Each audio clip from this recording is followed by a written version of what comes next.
2 years had passed since Marcus first entered the arena. The Galactic Coalition had undergone changes that no one could have predicted. What had started as a single moment of understanding between a human and a feared beast had transformed into a movement that was reshaping civilization itself. Across the galaxy, species that had spent millennia viewing each other with suspicion and fear were beginning to work together in ways that had never been possible before. The changes were not always easy or quick. There was still resistance. There were still species and individuals who clung to the old ways of thinking. But the tide had shifted. The evidence was becoming too strong to ignore. Every time a human advisor worked with a different species, the results were measurable and positive. Military units trained using Marcus's methods showed better cohesion and performed their duties with greater effectiveness.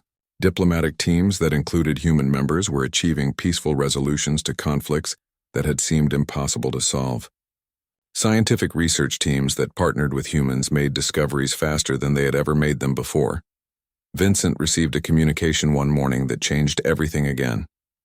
It came from the Zalon homeworld, from the High Council of War.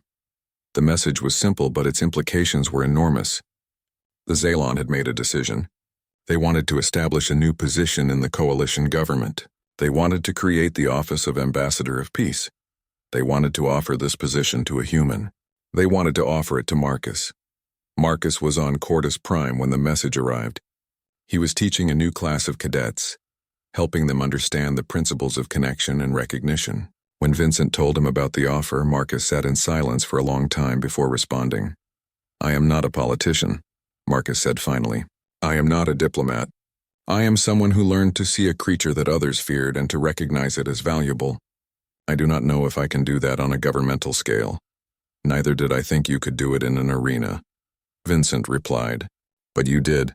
You changed the world by being yourself, by being honest, and by refusing to accept that fear and dominance were the only ways to interact with others. The coalition needs that now more than ever. We need someone who can hold that vision and help governments and species remember that there is a better way." Marcus accepted the position. A week later, he left Cordis Prime and traveled to the seat of the Galactic Coalition government on Viridian Prime. The ceremony to install him as Ambassador of Peace was unlike anything the Coalition had ever witnessed. Representatives from every known species in the galaxy gathered to acknowledge this moment. The Zalon general who had once demanded answers when his cadet was killed in the arena stood beside Marcus and publicly stated that humanity's gift to the galaxy was not strength, but wisdom. The Rex scientist presented data showing that societies that incorporated human methods of understanding experienced measurable increases in stability and progress. The Kreth ambassador announced that the Kreth Empire was permanently dissolving its military conquest policies in favor of peaceful cooperation and trade. But the most symbolic moment came when Reka, the snarl beast, was brought to the ceremony. The creature traveled in a specially designed transport that allowed it to remain comfortable during the journey. When Reka emerged at the ceremony, there was a moment of hesitation from many of the representatives. This creature had been feared for so long. But then Marcus walked forward and placed his hand on the beast's neck, and everyone in the gathering understood. This was not just a ceremony for a human. This was a ceremony for what humans had taught the galaxy. It was a ceremony for the possibility of transformation. It was a ceremony for recognition. Over the following months, Marcus traveled to every major planet in the Coalition. He met with government leaders, military commanders, and ordinary citizens. He did not give speeches or make grand promises. Instead, he simply shared stories. He told the story of Reka. He told the story of his childhood on Earth with the abused horse. He told stories of human history, of how humans had learned to live with other creatures and with each other despite their differences. He told stories of connection and understanding. Everywhere Marcus went, something shifted. Not dramatically or suddenly, but gradually and genuinely. Species began to see each other differently. They began to understand that the other was not an enemy to be feared, but a potential partner to be understood. Trade agreements flourished. Scientific collaborations expanded. Cultural exchanges increased.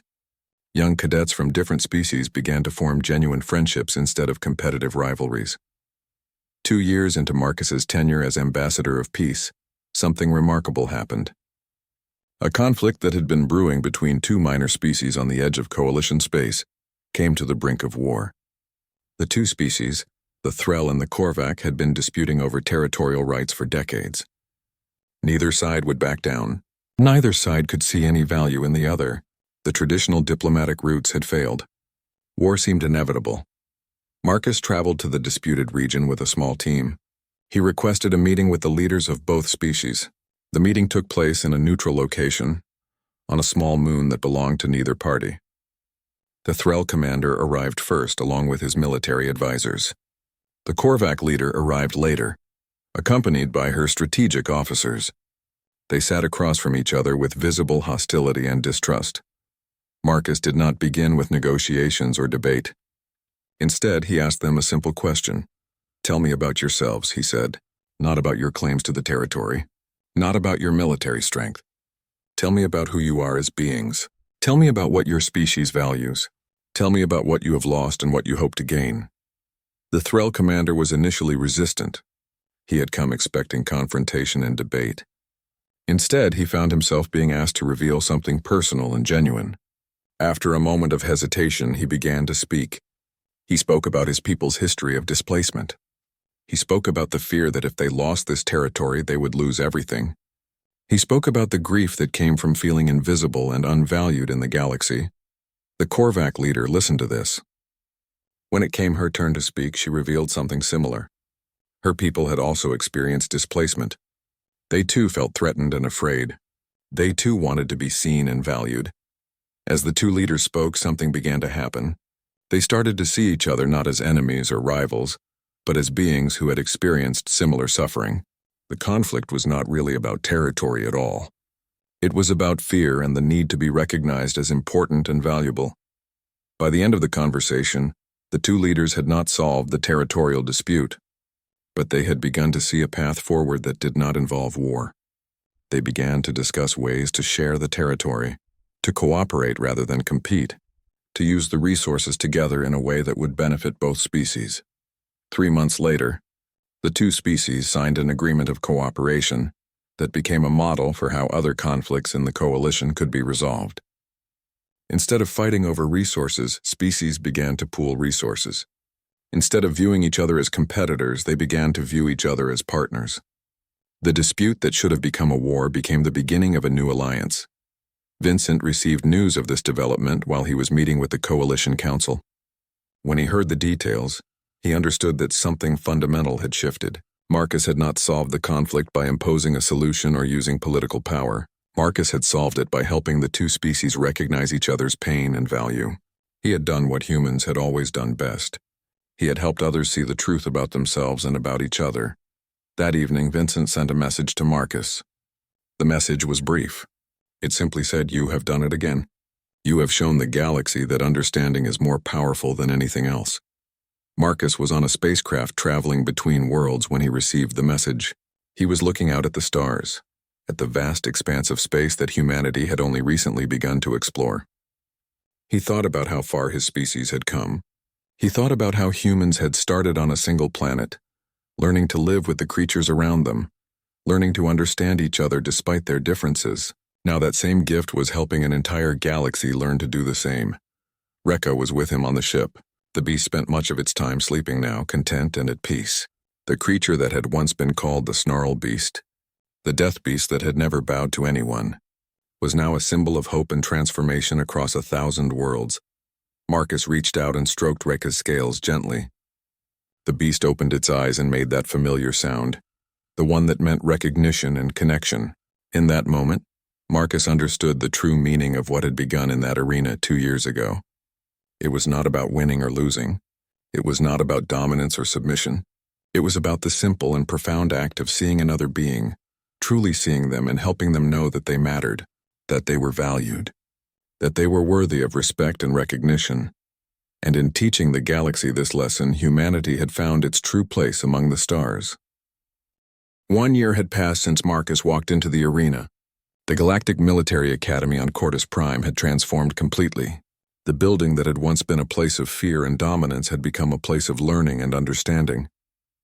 The Snarl Beast, which had once been confined to the arena as a test of survival, now roamed freely on a protected reserve set aside specifically for its care and well-being. Marcus stood in that reserve on an early morning, watching the beast move across the red sand. The creature was no longer referred to by its old name. The Academy had given it a proper name, chosen by Marcus himself. It was called Reka, which meant the Awakened One in an ancient human language from Earth. Reka moved with confidence and peace. Its black scales caught the morning light. Its breathing was calm and steady. This was no longer a weapon or a test. This was a conscious being living with dignity and choice. Marcus had not remained a simple cadet. He had been promoted to instructor within the Academy. His job was to teach other cadets from every species imaginable what he had learned about connection and understanding. The classes were always full. Every cadet wanted to learn from Marcus. They wanted to know how to do what he had done. They wanted to understand how to reach something inside another being that could transform fear into recognition. Vincent arrived at the reserve just as the sun was fully clearing the horizon. He had made the journey from Viridian Prime specifically to witness this day. Today was the one-year anniversary of Marcus's trial. Today was the day that the Academy had chosen to honor what had happened by creating a new tradition. "Are you ready?" Vincent asked as he approached Marcus and Reka. "I am," Marcus said. "The cadets are assembled in the observation area. Everyone who wanted to witness this is here." "From how many species?" Vincent asked. 47, Marcus said. "They came from across the galaxy. Some had to travel for months to be here. They all wanted to see this moment." Together they walked toward the center of the reserve where a large viewing platform had been constructed. Below them, the arena that had once been used as a test ground had been completely redesigned. It was no longer a place of combat. It was now a place of ceremony. The sand had been raked smooth. Symbols from every known species had been marked into the ground in a large circle. In the center of the circle stood an empty space waiting. Marcus and Reka moved into that center space together. The beast walked beside Marcus, not ahead and not behind, but beside him as an equal. The cadets in the observation area went completely silent. What they were witnessing was the opposite of what had happened 1 year ago. This was not a trial. This was not a test. This was a demonstration of something that had never existed before in the history of the Academy. Vincent stood at the highest point of the observation platform with Commander Sarah Norton and representatives from the Zalon, Vrex, and Kreth species. These 3 species had been the first to see the value in what Marcus had shown them. They had become the strongest advocates for humanity's role in the Coalition. "This will become the new standard for all cadet training," Commander Sarah said. "Not physical tests of dominance, but demonstrations of connection. Not measuring who is strongest, but measuring who can build the strongest relationships." The military academies of 17 other species have already adopted similar programs, the Zalon general added. They are calling them the Marcus method. They are teaching their cadets that understanding can be stronger than weapons. "This is what true evolution looks like," the Vrex scientist said, his large eyes reflecting the scene below. "Not improvement in physical form or technological capability, but improvement in the ability to recognize the value in other beings. This is remarkable." In the center of the arena, Marcus placed his hand on Reka's neck. The beast made that same sound that had shocked everyone 1 year ago. The sound that was not quite a roar and not quite a purr. It was a sound of contentment and recognition. The cadets watching from above began to understand something profound. This was what strength looked like when it was combined with compassion. This was what power looked like when it was not used for dominance but for connection. A young Kreth cadet who had been training with Marcus for several months stepped forward. Her name was Voss, and she was one of thousands of cadets from every species who had come to the Academy to learn what Marcus had to teach. Voss walked slowly down into the arena.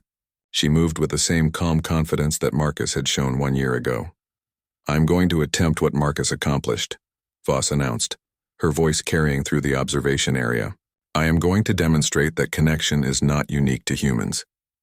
Connection is something that all species can learn. All beings can learn to see other beings as valuable." Voss approached Reka. The beast turned to face her. The creature's eyes were intelligent and aware. Voss stood before the beast without weapons, without armor, without any protection except her own presence. She spoke to the creature not in demanding tones but in the same gentle voice that Marcus used. "I see you," Voss said. "I see that you are more than just a beast. I see that you have intelligence and feeling. I see that you deserve respect and recognition. Reka circled Voss slowly, just as it had circled Marcus 1 year ago. But this time the circle was different. The beast was testing this new connection, understanding that there was more than one being in the galaxy who could offer this kind of recognition. After the third circle, Reka lowered its head to Voss just as it had done for Marcus. The observation area erupted in response. Not in cheers or celebrations that would have been disruptive, but in acknowledgement, in understanding, in recognition that something important had just happened again. Over the next several hours, cadet after cadet from different species entered the arena to attempt the same connection with Reka. Not all of them succeeded on their first try. Some needed multiple attempts. Some would need to come back and try again. But that was the point. This was not meant to be easy. This was meant to be a journey of learning and growth. By the end of the day, 12 cadets from 11 different species had successfully made the connection with Reka. The beast had bowed to each of them. The creature had recognized each of them as beings worthy of that recognition. As the sun set over Cordus Prime, Vincent stood alone with Marcus and Reka in the now empty arena. "Do you know what you have created?" Vincent asked Marcus. "I did not create it alone," Marcus said.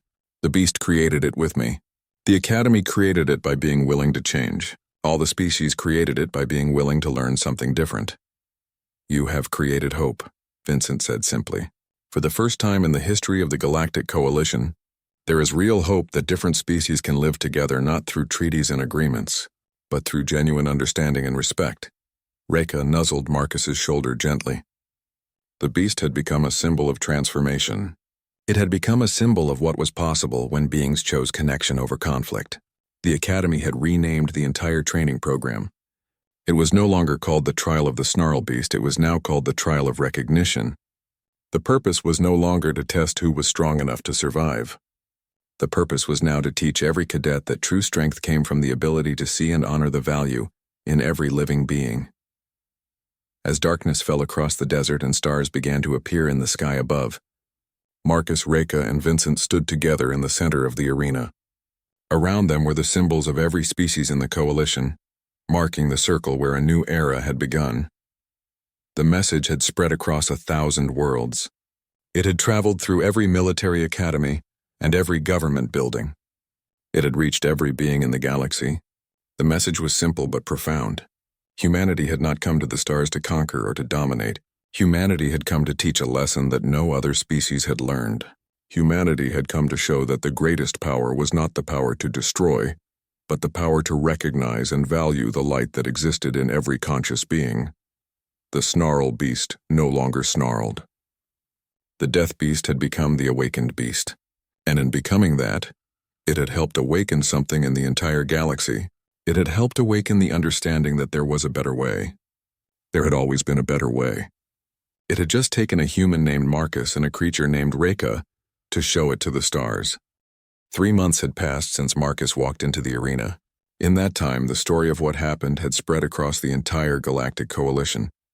It had moved from Academy records to military briefings to news broadcasts, watched by billions of beings across 1,000 worlds. The snarl beast had bowed to a human. The impossible had become real. The Academy had changed dramatically in those 3 months. New requests were coming in constantly. Species that had never shown interest in human cadets before were now specifically asking for them. The Zalon general, whose cadet had died in the same arena, had requested a private meeting with Marcus. During that meeting, the general had asked for human military advisors to help train his troops. He had said that perhaps there was more to victory than pure strength. Perhaps there was more to leadership than dominance. The Vrex scientists had established a research program specifically to study human behavior and human problem-solving methods. They had discovered something that surprised them. Humans, despite being physically weaker and technologically less advanced than most galactic species, possessed something unique. Humans could read emotions in other beings. Humans could understand suffering. Humans could connect across different species barriers in ways that the Vrex's superior intellect had never achieved. The Kreth ambassador had returned to her homeworld and presented a proposal to her government. She suggested that the Kreth needed human advisors not just for military matters, but for diplomatic relationships. The Kreth, she argued, had built their civilization on strength and independence. But strength alone had never brought lasting peace. Perhaps it was time to try something different. Perhaps it was time to learn from a species that understood that true strength could include compassion. Captain Vincent Hayes had been promoted. He was no longer simply an instructor at the academy. He had been given a new title and a new mission. He was now the director of human integration programs for the Galactic Coalition. His job was to identify the unique abilities that humans possessed and to help other species learn from them. He traveled to worlds across the galaxy, meeting with government leaders and military commanders. Everywhere he went, they asked the same question: how do we learn what humans know? How do we teach our people to do what Marcus did? Vincent always gave the same answer: you cannot teach it from books. You cannot learn it from technology. It comes from a different kind of experience. It comes from having lived as a human, from having evolved as humans have evolved, from having learned to understand other living things through thousands of generations of survival and cooperation. One day, Vincent received a visitor in his new office. The office was on the planet Viridian Prime in the largest city in the galaxy. Through his window, he could see thousands of ships arriving and departing. Representatives from every known species moved through the streets below. It was a symbol of the Coalition, a place where all beings were supposed to be equal. The visitor was Sarah, the Academy commander. She had requested a private meeting, and Vincent had agreed immediately. "I have been reviewing the data," Sarah said as she entered the office. "Since Marcus completed the trial, we have had 3,000 human cadets join the Academy." 3,000. Before the trial, we had 50. Do you understand what this means? It means humans are beginning to see themselves differently, Vincent said. They are beginning to understand that their place in the galaxy is not as warriors or followers, but as something else. It means the balance of power is shifting, Sarah said directly. Other species are beginning to depend on humans for skills they do not possess. The Zalon depend on humans for wisdom about strategy. The Vrex depend on humans for understanding about society and relationships. The Kreth depend on humans for advice about cooperation and peace. This is unprecedented. This is dangerous. Dangerous how? Vincent asked. Because power always creates resistance, Sarah said. There are species in the Coalition that see what is happening and they are afraid. They are afraid that humanity will rise too quickly. They are afraid of losing their own influence. There are already meetings happening in secret. There are already species discussing how to limit human influence, how to restrict human access to certain technologies, how to ensure that humans do not become too important to the Coalition. Vincent listened to this information carefully. He had suspected something like this might happen. When one group suddenly gained influence or respect, others often became threatened. This was true of individuals, and it was true of entire species. What do you suggest? Vincent asked. I suggest that you are very careful, Sarah said. I suggest that you move slowly and thoughtfully. I suggest that you do not push too hard or too fast. Give other species time to adjust to this new reality. Let them come to the conclusion themselves that humans have value. Do not force it upon them. After Sarah left, Vincent stood at his window and looked out over the city. He thought about Marcus. He thought about what that young human cadet had done in the arena. Marcus had not forced anything. He had not tried to control the snarl beast. He had simply offered understanding and recognition. The beast had responded to that because it was genuine. It was not a technique or a strategy. It was simply honesty and compassion. That night, Vincent sent a message to every human representative in the Coalition. He asked them to do the same thing. He asked them to move forward with their work, but to do it with humility and patience. He asked them to remember that they were there to help other species understand things that they could not understand alone, not to prove their superiority but to offer partnership. The responses came back within hours. Human advisors, consultants, and ambassadors across the galaxy agreed. They would continue their work, but they would do it differently. They would listen more than they spoke. They would ask questions before offering answers. They would treat every species they worked with as equals deserving of respect. Over the next few weeks and months, something remarkable began to happen. Species that had been suspicious of human influence started to see that humans were not trying to take power. Humans were trying to share knowledge. Humans were trying to help other beings understand themselves better. Slowly, the resistance began to fade. Slowly, acceptance began to grow. A Zalon commander came to Vincent and said that because of the human advisors working with his troops, his soldiers fought better because they fought with purpose and unity instead of just strength. A Vrex scientist came to Vincent and said that by studying human methods of learning, they had made more scientific breakthroughs in 3 months than they had made in the previous 5 years.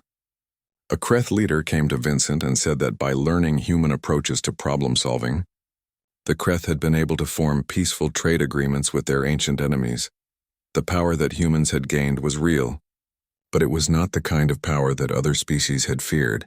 It was not military power or technological power. It was the power to help others become better versions of themselves. It was the power of understanding. It was the power of connection. Vincent stood once again at his window and looked out over the city of Viridian Prime. He thought about the snarl beast, no longer snarling, no longer alone. He thought about Marcus, who had changed the course of galactic history not through weapons or force, but through compassion and presence. He thought about all the humans who were now working across the galaxy, helping other species learn that there was a different way to approach problems, a different way to live together. The shift had begun. The galaxy was changing, and it had all started with one human cadet and one deadly beast in an arena on a desert planet called Cordus Prime. The alarms began to sound almost immediately. In the observation tower, emergency protocols were activated as officials realized what was happening below them. The snarl beast had never shown submission before. It had never bowed to anyone. The automatic response was to assume something had gone wrong. Perhaps the creature was sick. Perhaps it was a malfunction in the arena itself. Perhaps there was some kind of deception happening that they could not yet understand. But Vincent knew better. He remained perfectly still, watching the scene unfold below. Marcus's hand rested gently on the snarl beast's head. The creature was not moving. It was not attacking. It was simply existing in this moment, acknowledging the human in a way that no one had ever expected possible. Medical teams rushed toward the arena, carrying emergency equipment. Guards moved into position, weapons ready, prepared to intervene if the situation changed. The Zalon general rose from his seat and began demanding answers in a voice that carried authority and confusion in equal measure. The Vrex scientist was still recording, his instruments going crazy as they tried to measure something that defied all previous data and expectations. Commander Norton pressed a communication button on her console. Her voice was steady even though her hands shook slightly. All personnel stand down. Maintain your positions but do not enter the arena. We are witnessing something unprecedented. Hold your positions. The activity in the observation tower paused for just a moment as everyone processed her command. Then slowly, reluctantly, the teams began to stop their frantic movements. They maintained their readiness, but they did not advance. They waited. Marcus remained in the arena with the snarl beast. The sun was rising higher now, casting longer shadows across the sand. The beast's black scales reflected the light, making the creature look almost beautiful in a way that no one had ever considered before. For years, the creature had been viewed only as a weapon, only as a test, only as an obstacle to be overcome. Now in this moment, it was something else. It was a being that had chosen recognition over violence. The beast made that strange sound again, the one that was not quite a roar and not quite a purr. It was a vocalization that seemed to come from somewhere deep within the creature, from some place that had perhaps never been expressed before. Marcus continued to stand beside it, his hand still touching the creature's head, his presence calm and steady. "We need to understand what happened," the Vrex scientist said, moving closer to Vincent. The Vrex were tall, their bodies almost translucent, their eyes large and intelligent. They were among the most advanced species in the galaxy when it came to science and technology. There is nothing in our data that explains this behavior. The snarl beast has been observed for decades. It has never displayed submission to any creature except its own mate during specific reproductive cycles. Vincent turned to look at the scientist. "What you are asking is how a human managed to do something that your advanced technology and your superior intellect could not accomplish. You are asking how something that should not be possible became possible." "Yes," the Vrex scientist said without hesitation. "That is precisely what I am asking. Because humans do not operate on the same principles that your species does," Vincent said. "You were designed, engineered, created to be superior in intellect.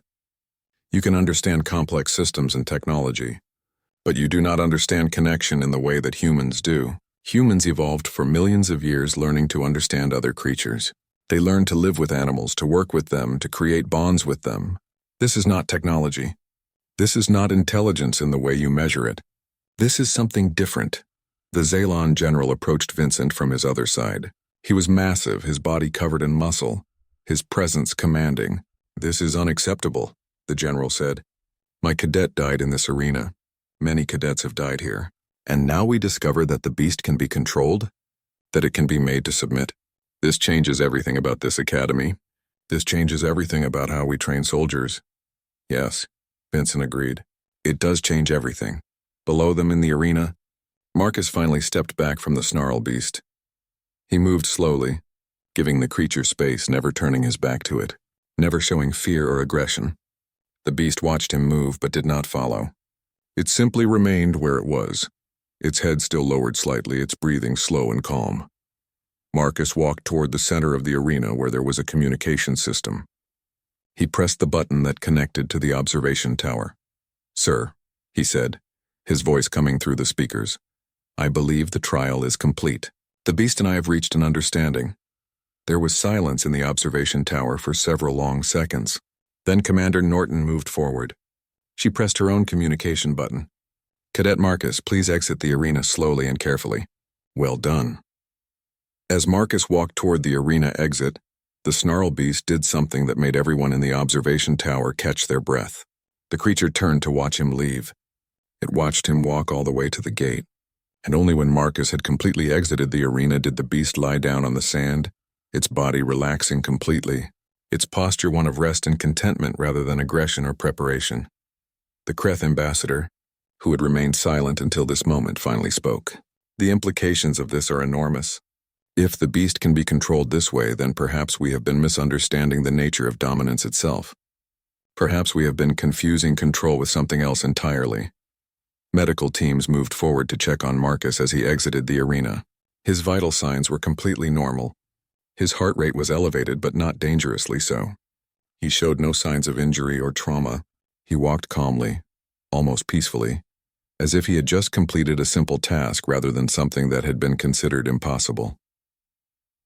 Vincent left the observation tower and made his way down to meet Marcus. By the time he arrived, Marcus was surrounded by medical personnel and academy officials. Everyone wanted to know how he had done it. Everyone wanted to understand what had happened in that arena. Vincent waited until the doctors had completed their examination and cleared Marcus.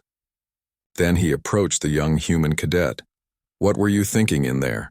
Vincent asked quietly. Marcus looked at him with calm, clear eyes. "I was thinking about a horse I knew when I was young," Marcus said. "It had been abused. It was angry and dangerous. Everyone said to stay away from it. But I did not see an angry animal. I saw a creature that had been hurt and needed to know that it was safe. I spent time with it. I spoke to it softly. I showed it respect and kindness. Eventually it calmed down. Eventually it understood that it did not need to be afraid." "And you thought the snarl beast was the same?" Vincent asked. "I thought that no creature is born wanting to hurt others," Marcus said.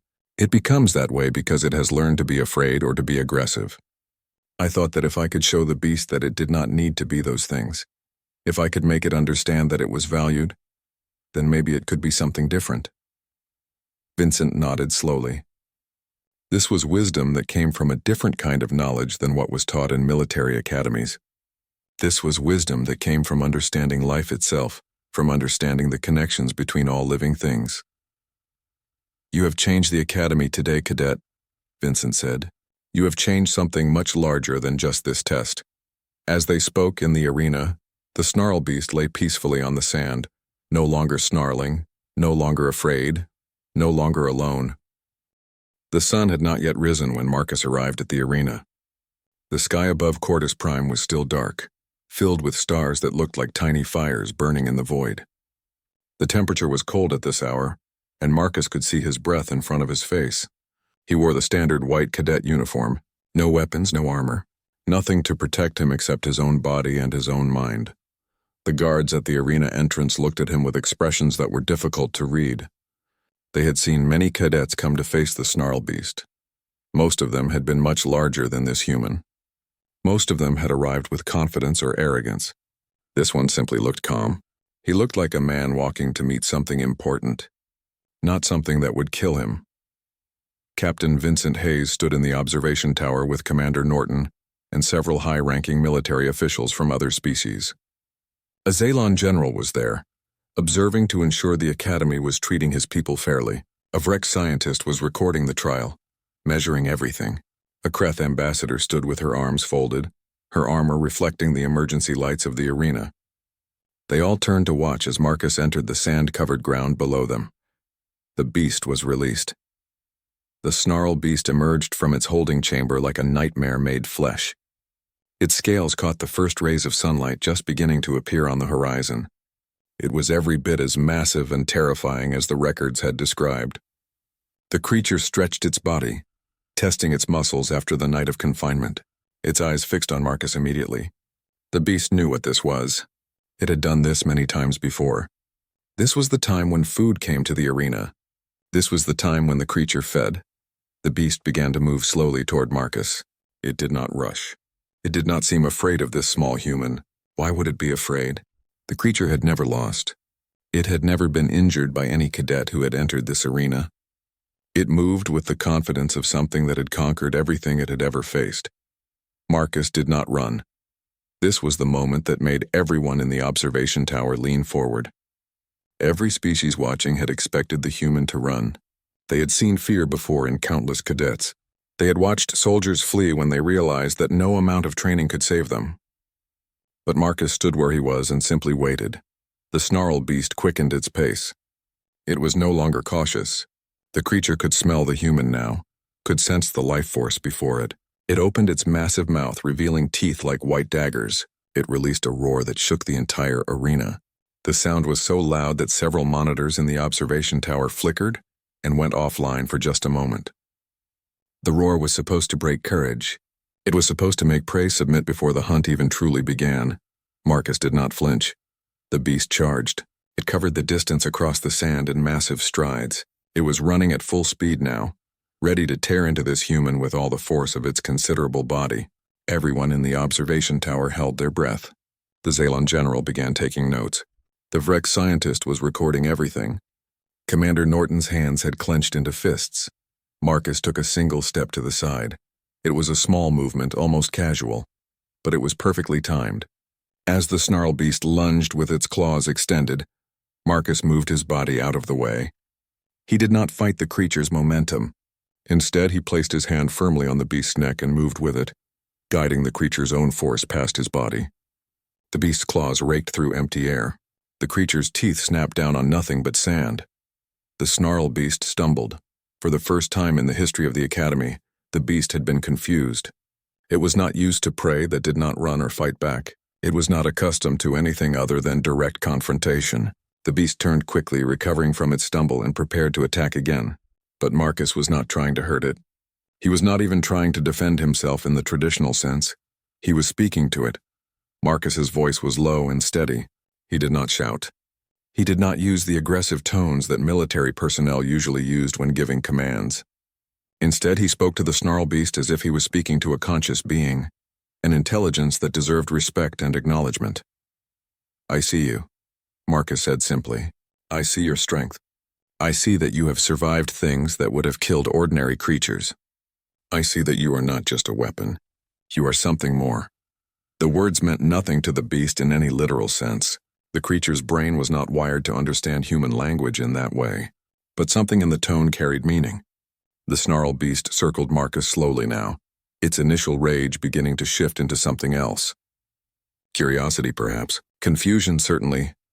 "You have spent your whole life being feared," Marcus continued, his voice never rising, never showing any sign of the fear that a human should have felt in this situation. "Every cadet that enters this arena sees you as something to be conquered or something to run from. But I see you differently. I see you as a being that deserves to be recognized for what you truly are." The creature circled a second time. Its tail, which had been held high and rigid, began to lower slightly. The beast's breathing slowed from the frantic pace of the attack to something more controlled. Vincent, watching from above, understood what was happening. This was not something that could be taught in any military academy. This was not a technique or a skill that could be learned from books or from training programs. This was something that came from somewhere deeper. This was the ability to see something other than threat in front of you. This was the ability to make another being feel valued and understood. The snarl beast made a sound that was not quite a roar and not quite a purr. It was a sound that had never been heard in the academy before.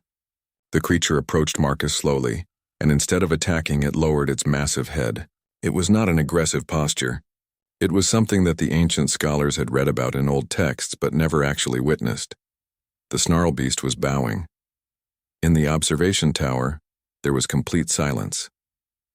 No one moved. No one spoke. The Zalan general's expression had shifted to complete shock. The Vrek scientist was frantically checking his instruments, wondering if there was a malfunction. The Kreth ambassador's eyes had widened slightly, a sign of surprise that showed through her hardened exterior. Commander Norton turned to Captain Vincent. Her face was pale. "What is happening?" she whispered. Vincent did not answer immediately. He simply watched as Marcus reached out and placed his hand gently on the snarl beast's lowered head. The creature trembled slightly but did not move away. Instead, it seemed to be accepting the touch, accepting the recognition that this human was offering. "Something that changes everything," Vincent finally said. The Galactic Military Academy stood on the harsh planet Cordis Prime like a monument to fear and steel. The massive training grounds stretched across red desert sand and black volcanic rock. Every day, cadets from 1,000 different species arrived here to prove themselves worthy of galactic service. They came from worlds rich with wealth and technology, from ancient civilizations that had mastered space travel before Earth even discovered electricity. They came with confidence and pride. They came to be broken and rebuilt as soldiers. Captain Vincent Hayes watched the sun set over the distant mountains from his observation tower.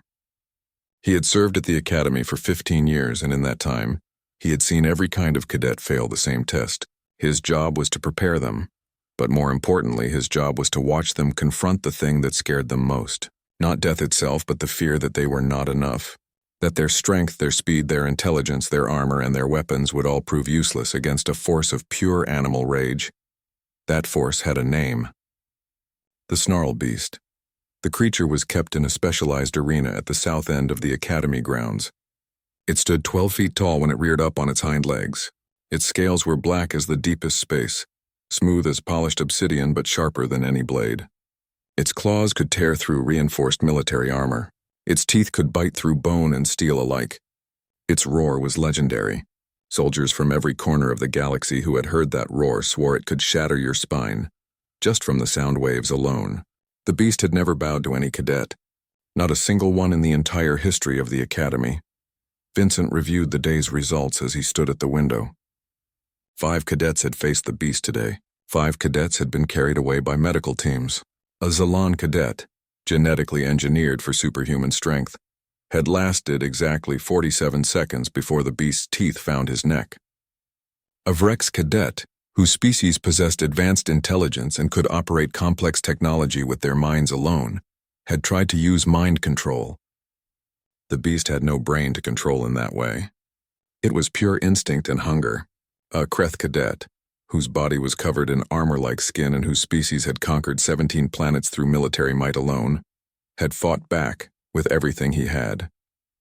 The snarl beast had simply been stronger, faster, and more vicious.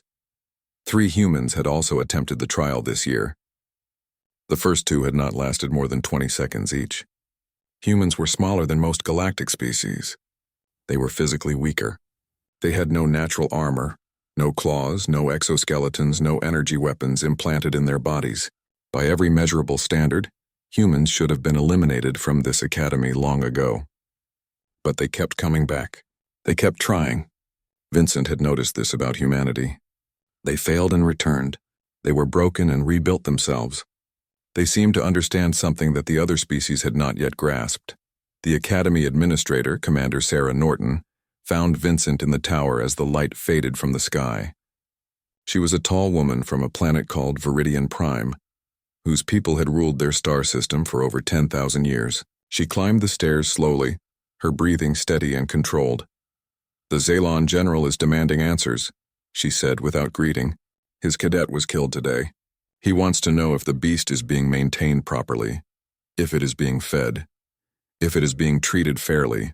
He seems to believe that his soldier was not defeated by the creature. He seems to believe it was a malfunction in the test." Vincent did not turn from the window. He had heard these complaints before. When superior species failed against the beast, they always looked for external reasons. Rarely did they accept that the creature had simply been superior in that moment. "The beast is functioning as designed," Vincent said quietly. "It has not eaten in 3 days. It is well within its normal parameters." The Zalon cadet underestimated what he faced. That was his error, not the Academy's. Commander Norton moved to stand beside Vincent. They looked out over the Academy grounds together. In the distance, they could see the arena. The sand inside was still dark with stains that would not wash away. "There is another human cadet," Norton said. "Marcus Chen. He is scheduled to face the beast tomorrow at dawn. The records show he has no military background. His family is not even part of an elite human colony. He comes from a place called Montana on Earth. They grow things there, Norton tells me. They raise animals. He has no combat training to speak of." Vincent finally turned to look at the commander. A small smile appeared on his face, but it was not a happy smile. It was the smile of someone who understood something that others did not. "Let him face the beast," Vincent said. "He will die," Norton said flatly, "and then the human ambassador will demand answers. They will claim the Academy is unfairly assigning the larger, more dangerous trials to humans. They will say we are trying to eliminate their species from the program. I would rather avoid this political problem.